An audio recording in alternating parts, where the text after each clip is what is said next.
नमस्कार दोस्तों, आज का हमारे वीडियो भारत की मिट्टी से संबंधित प्रश्न पर आधारित है। टॉप 80 क्वेश्चन जो एग्जाम में बार बार पूछे जाते हैं। सो चलिए आज की वीडियो स्टार्ट करते हैं। पहला क्वेश्चन है, मृदा निर्माण में कौन सा अपक्षय और ह्यूमस निर्माण की दर को प्रभावित करते हैं? इसका उत्तर डी सही है, जलवायु प्रभावित करते हैं। अगला प्रश्न है, मृदा का लवणीकरण किस कारण होता है? इसका उत्तर सी सही है, अधिक सिंचाई के कारण होता है। हमारा अगला प्रश्न है, मृदा की लवणता मापी जाती है? इसका उत्तर ए सही है, चालकता मापी से। अगला प्रश्न हो जाएगा, निम्नलिखित राज्यों में से किसमें भारत की सबसे बड़ी अंतर्देशीय लवणीय आर्द्रभूमि है? इसका उत्तर डी सही है, राजस्थान। अगला प्रश्न, मिट्टी में खारापान एवं क्षारीयता की समस्या का समाधान? इसका उत्तर ए, खेतों में जिप्सम का उपयोग करके किया जा सकता है। अगला प्रश्न, तेजाबी मिट्टी को कृषि योग्य बनाने हेतु निम्नलिखित में से किसका उपयोग किया जाता है? इसका उत्तर बी सही है, लाइम मिट्टी का उपयोग किया जाता है।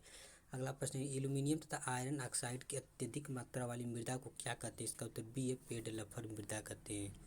अगला प्रश्न, प्रचुर कैल्शियम वाली मृदा को क्या कहा जाता है? इसका उत्तर ए सही है, पेडोकल मृदा कहा जाता है। अगला प्रश्न, भारतीय मृदाओं में जिस सूक्ष्म तत्व की सर्वाधिक कमी है वह है? इसका उत्तर ए डी है, जस्ता है। अगला प्रश्न, मृदा जल के माध्यम से शीर्ष मृदा से अवमृदा में खनिजों के स्थानांतरण की क्रिया को क्या कहते हैं? इसका उत्तर है सी, प्रक्षालन। अगला है, भारत में बंजर भूमि का सबसे बड़ा हिस्सा किस राज्य का है? इसका उत्तर डी सही है, राजस्थान का।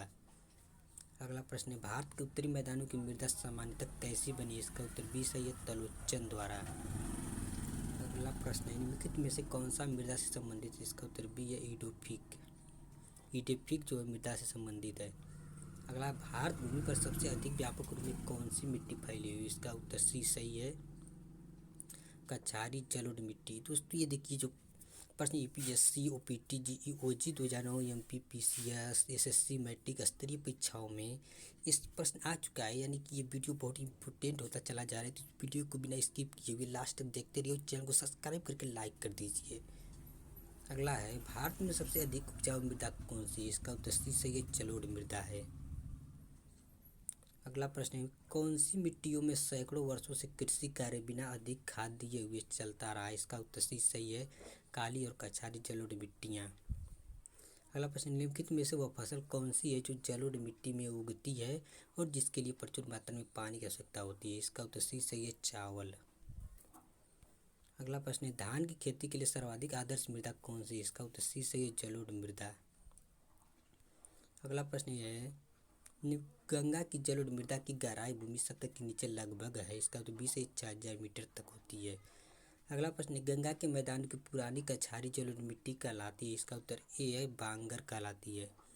अगला प्रश्न है, गंगा घाटी में बांगर मिट्टी पाई जाती है? इसका उत्तर सी से बाढ़ की वर्तमान सीमाओं से ऊपर। अगला, भारत का उत्तरी मैदान किससे बना है? इसका उत्तर सी सही है, जलोढ़ मृदा से बना है। अगला प्रश्न है, हिमालय की तलहटी में जलोढ़ पंखों को कहा जाता है? क्या कहा जाता है? डी सही है, भाबर। अगला प्रश्न है, किसी शुष्क प्रदेश में बृहद सारे जलोढ़ शंकुओं के सम्मिलित होने से बना निर्जीव लक्षण कहलाता है? इसका उत्तर ए है, बालसोन कहलाता है। अगला प्रश्न है, भारत की निम्नलिखित मृदाओं में से कौन सी बेसाल्ट लावा के अपक्षय के कारण निर्मित है?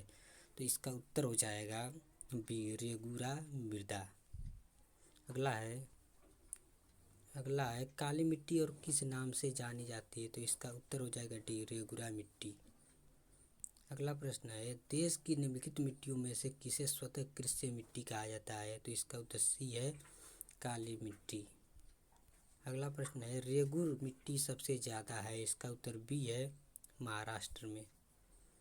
अगला प्रश्न है, रेगुर मृदा अर्थात काली मिट्टी किसकी कृषि के लिए सर्वाधिक उपयुक्त है? तो इसका उत्तर है बी, कपास की खेती के लिए। अगला प्रश्न है, किस मृदा को कम सिंचाई की आवश्यकता होती है क्योंकि मृदा नमी को रोक रखती है? अर्थात नमी को रोके रखती है। इसका उत्तर क्या है? ए, काली मृदा। अगला प्रश्न है, किस प्रकार की मिट्टी में कार्बन पदार्थों की अधिकता होती है? तो इसका उत्तर बी है, काली। अगला प्रश्न है, महाराष्ट्र में सर्वाधिक मात्रा में पाई जाने वाली उपलब्ध मृदा का प्रकार? इसका उत्तर बी है, काली मिट्टी। अगला प्रश्न, निम्नलिखित में से कौन सी मृदा कपास की खेती के लिए अधिक उपयुक्त है? इसका उत्तर ए है, काली मृदा। अगला प्रश्न है, भारत में काली मिट्टियों के बारे में निम्नलिखित में से कौन सा कथन सही नहीं है? इसका उत्तर सी सही है, जैविक पदार्थों में संपन्न परंतु लोहे में विपन्न। है। अगला प्रश्न है पश्चिमी राजस्थान की मिट्टी में किसकी मात्रा अधिक है? तो इसका उत्तर ए है कैल्शियम। अब अगला है निम्नलिखित मृदाओं में कौन सी ग्रेनाइट एवं नाइस के अपक्षय से निर्मित है? तो इसका उत्तर डी है मखरला अर्थात लेटेराइट मिट्टी। आगे प्रश्न है लेटेराइट मिट्टियों के बनने में निम्नलिखित प्रकार के प्रदेशों में से कौन सा सहायक है? लेटेराइट मिट्टियों के बनने में निम्नलिखित प्रकार के प्रदेशों में से कौन सा सहायक है? इसका उत्तर है उच्च वर्षा एवं उच्च तापमान प्रदेश चाहिए। अब आगे है लेटेराइट उत्पादित होती है, तो इसका उत्तर हो जाएगा सी निक्षालन तथा ऑक्सीकरण द्वारा। आगे है लेटेराइट मिट्टी महत्वपूर्ण रूप से पाई जाती है, तो इसका उत्तर हो जाएगा ए मालाबार तटीय क्षेत्र में। अगला प्रश्न है मखरेला अर्थात लेटेराइट मिट्टी का विकास किसका परिणाम होता है? इसका उत्तर सी संयन निधन तथा लीचिंग का परिणाम होता है। अगला प्रश्न है ऊंचे क्षेत्रों में लेटेराइट मृदा की रचना होती है? इसका उत्तर सी सही अम्लीय। अगला प्रश्न है किस मिट्टी की ऊपरी परत में स्थित रसायनों का पानी में धुले होने के कारण मिट्टी की निचली परतों में या भूजल में होने वाला संचालन है? इसका उत्तर डी सही है लीचिंग का। अगला प्रश्न है भारत के पूर्वी और पश्चिमी तटों में पाई जाने वाली मिट्टी कौन है? तो इसका उत्तर बी है लेटेराइट मिट्टी। अगला प्रश्न है लावा मिट्टी पाई जाती है? इसका उत्तर सी से ये मालवा पठार में।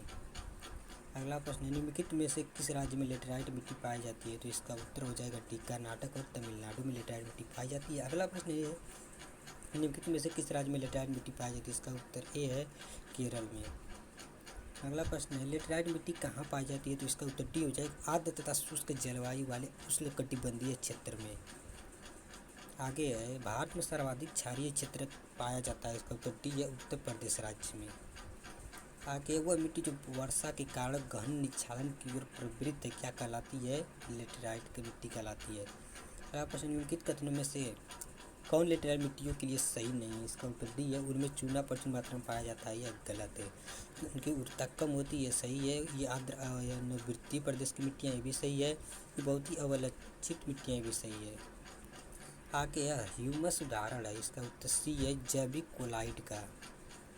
अगला प्रश्न है समुद्र में बहिर्दृष्ट भूमि कहलाती है? इसका उत्तर बी है प्रायद्वीप। अगला है दो नदियों के बीच उपजाऊ भूमि को कहते हैं? इसका उत्तर है सी दोआब। अगला है किस मिट्टी में केशिका सबसे अधिक प्रभावशाली होती है? तो इसका उत्तर हो जाएगा चिकनी मिट्टी में। अगला प्रश्न है पौधों के सबसे अधिक पानी किस मिट्टी में मिलता है? पौधों को सबसे अधिक पानी किस मिट्टी में मिलता है? तो इसका उत्तर बी है चिकनी मिट्टी में। अगला प्रश्न है दुम्बटी लोम मिट्टी में मिट्टी का कौन सा कण मिलता है? इसका उत्तर डी है सभी प्रकार के कण। अगला प्रश्न है भारत में लाल मिट्टी सामान्यतः कौन से क्षेत्र में पाई जाती है? इसका उत्तर सी है दक्षिणी पठार के पूर्वी और दक्षिणी भाग में। अगला है लाल मृदा में लाल रंग किसके आलेपन के कारण आ जाता है? तो इसका उत्तर सी है लोहा के कारण। आगे है भारत के कुछ भागों में यात्रा करते हुए आप देखेंगे कि कहीं कहीं लाल मिट्टी पाई जाती है। मिट्टी की इस रंग का प्रमुख कारण क्या है? इसका उत्तर सी है फेरिक ऑक्साइड की विद्यमानता। अगला प्रश्न है दंडकारण्य के क्षेत्र में मुख्यतः पाई जाती है? इसका उत्तर डी सही है लाल और पीली मिट्टियाँ। अगला प्रश्न है छत्तीसगढ़ के अधिकार विभाग की विशेषता है? इसका उत्तर डी है लाल मिट्टी। आगे चाय की खेती के लिए कौन सी मिट्टी सर्वाधिक उपयुक्त है? तो इसका उत्तर है ए भूरी, लाल और पीली मिट्टी। आगे है लाल मिट्टी के बारे में निम्नलिखित में से कौन सा एक कथन सत्य है? तो इसका उत्तर सी सही है यह लोहा यौगिक के समृद्ध है। आगे है भूमि कारक को अन्य रूप में जाना जाता है? इसको उत्तर डी सही मृदीय कारक। अगला प्रश्न है लोनी और क्षारीय मृदा का भारत में एक और नाम? इसका उत्तर सी है कल्लर। आगे है अक्षांश के चीड़ के वन की राख जैसी दूसरे मृदा इस नाम से भी जाने जाते हैं? इसका उत्तर सी है पोडसाल्स। अगला प्रश्न है पाटजोल क्या है? इसका उत्तर बी है कोड़धारी वन प्रदेश में पाई जाने वाली मिट्टी है। आगे है काप मिट्टी पाई जाती है? इसका उत्तर बी है नदी घाटी में पाई जाती है। आगे नदी के किनारे के साथ साथ नवीन काप द्वारा निर्मित बाढ़ का मैदान कहलाता है? इसका उत्तर ए है खादर कहलाता है।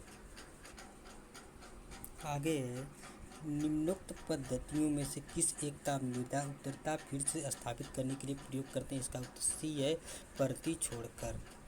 आगे है फसलों का आवर्तन क्यों अनिवार्य है? इसका उत्तर ए है मृदा की उर्वरता को बढ़ाने के लिए। आगे है निम्नलिखित में से कौन सी विधि मृदा की उर्वरता और नमी के संरक्षण में मदद नहीं करती? इसका उत्तर डी है स्थानांतरित कृषि। आगे मृदा अपरदन रोका जा सकता है। इसका उत्तर सी सही है वनरोपण द्वारा। आगे है पर्वतीय स्लोपों पर मृदा अपरदन को किस प्रकार नियंत्रित किया जा सकता है? इसका उत्तर डी है समुच्च रेखीय जुताई द्वारा। आगे है किसको सामान्यतः रूप से शैल, मलबा या ढाल से गिरने वाली मिट्टी के वृहद संचलन के रूप में परिभाषित किया जाता है? इसका उत्तर डी है भूस्खलन। आगे है मृदा के कटाव को रोकने के लिए बड़े पैमाने पर वृक्ष लगाने को क्या कहते हैं? इसका उत्तर ए है आश्रय पट्टी। अगला है किसी मरु क्षेत्र में मृदा अपरदन को रोका जा सकता है? इसका उत्तर सी सही है पेड़ लगाकर या वनरोपण द्वारा। आगे हिमनद के द्वारा लाए गए पदार्थों जैसे छोटे बड़े शैल, रेत एवं तरछट मिट्टी निक्षेपित होते हैं जिन्हें हिमनद को क्या कहा जाता है? इसका उत्तर ए है हिमोड़ कहा जाता है। आगे हिमोड़ एक प्रकार का मृदा अपरदन है जो निम्नलिखित में से किसके कारण होती है? तो इसका उत्तर ए है हिमनद के कारण। अगला निम्नलिखित में भारत का कौन सा क्षेत्र मृदा अपरदन तथा इरोजन से अत्यधिक प्रभावित है? इसका उत्तर डी है चंबल घाटी। आगे चंबल घाटी के खोह गड्ढों के निर्माण के कारण निम्नलिखित में से किस प्रारूप अपरदन है? इसका उत्तर डी है अवनालिका। अगला प्रश्न है भारत में निम्न में से किस क्षेत्र में मृदा अपरदन की समस्या गंभीर? इसका उत्तर डी है इसका उत्तर ए है शिवालिक पहाड़ियों के पाद क्षेत्र। अगला निम्नलिखित में से क्या मृदा संरक्षण की जैव पद्धति है? इसका उत्तर ए है समुच्च कृषि। अगला प्रश्न है भारत के कच्छ का रण किस लिए प्रसिद्ध है? इसका उत्तर है ए ज्वारीय मिट्टी के मैदान के लिए। तो दोस्तों ये था हमारा आज का वीडियो सभी प्रतियोगी परीक्षा की तैयारी के लिए सर्वश्रेष्ठ अध्ययन सामग्री के लिए। आज ही हमारे यूट्यूब चैनल को